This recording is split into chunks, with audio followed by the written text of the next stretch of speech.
Hi guys, David here, and today I'm going to be telling you a little bit about how you can improve the quality of your sleep by implementing something called a pre-sleep routine. I learned these tips by reading a book by Nick Littlehales entitled Sleep, The Myth of 8 Hours, The Power of Naps, and the New Plan to Recharge Your Body and Mind. It really changed the way I thought about sleep and rest and recovery in general. And it's really improved my energy levels, so to say, by implementing his techniques, and I just wanted to share some of the ideas with you. So what is a pre-sleep routine? Essentially, it's a period of time before you go to bed where you undertake activities and avoid some activities to make sure that you're in a state ready to fall asleep when you want to fall asleep, and then seamlessly progress through the various stages and cycles of sleep, so that you maximize the quality of your sleep. You get enough of each stage of sleep and you get enough cycles of sleep, essentially ensuring that you're well rested for the next day. So how long is the pre-sleep routine? It's approximately about it's a 90-minute period. The same length of time as one of your sleep cycles, and during this 90-minute period, you should first of all avoid eating a large amount of food, because when you eat so much before bedtime, yes, you may feel drowsy, but that kind of full state is going to interfere with your sleep, and it's going to disrupt it and mean you get a lower quality of sleep overall. So during this period, you should be topping up, if you're hungry, with light snacks. Don't overdo it, and you should really be aiming to have your last meal of the day approximately 3 hours before you want to be asleep. So during this 90-minute period, top up with light snacks and the like.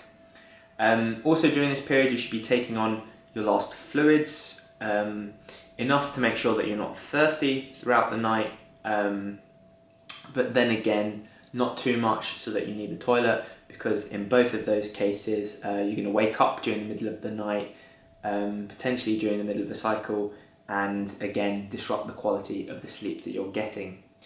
During this period, you should also avoid drinking excessive amounts of alcohol, because again, alcohol disrupts the quality of sleep we get, despite it making you more drowsy and easier to get off to sleep. It affects the quality in a negative way. Naturally, also, you should use the 90-minute period to go to the toilet, to empty your bladder, to ensure that, again, you're not waking up in the middle of the night because you need to go to the loo. Something that you may like hearing is that you should avoid strenuous exercise during this 90-minute period. That's because following strenuous exercise, your body is in an alert state due to the hormones and chemicals that are released in your body, and therefore you're just not going to be you're not going to feel in the mood to go to bed. You're going to be awake, alert when you want to be really drifting off and feeling in that state to go to bed. So again, avoid strenuous exercise. Finally, you should also try to avoid using technology during this period. So that means television, smartphones, computers, laptops and the like, because they emit what's called a blue light, which increases our alertness. And again, it's like the same as exercise. It puts us in an alert state, meaning we find it difficult to drift off to sleep. So yes, avoid using technology during this 90-minute period before you go to sleep, or at the very least, try to increase the amount of time in which you don't use technology before you go to bed. Work up towards it. If you find that you can't do it immediately, build up towards it and see how far you can get and adapt it to your life. So I've told you quite a lot about what you shouldn't be doing during this 90-minute period, so obviously you need some suggestions for what you can do during this 90-minute period. And the first of those is do some light exercise, such as walking, or a little bit of light cycling on a static bike, something that's not going to raise your alertness levels, but something that's also going to make you feel a bit more tired, and that's where light exercise can help you achieve that state. Secondly, you can also read a book or a Kindle. A Kindle doesn't emit that blue light, or to my knowledge it doesn't emit that blue light, meaning you can relax your mind, enjoy a story, again put yourself in that relaxed state for you to easily drift off to sleep when you need to. You can also use this 90-minute period to undergo your monotonous housework, declutter, that sort of thing, because you don't find these activities mentally stimulating. Therefore it's not gonna raise your alertness levels, and it's gonna help you get into that state where you're ready to go to sleep. In addition, you can write down your thoughts in a journal, or just write down on a piece of paper.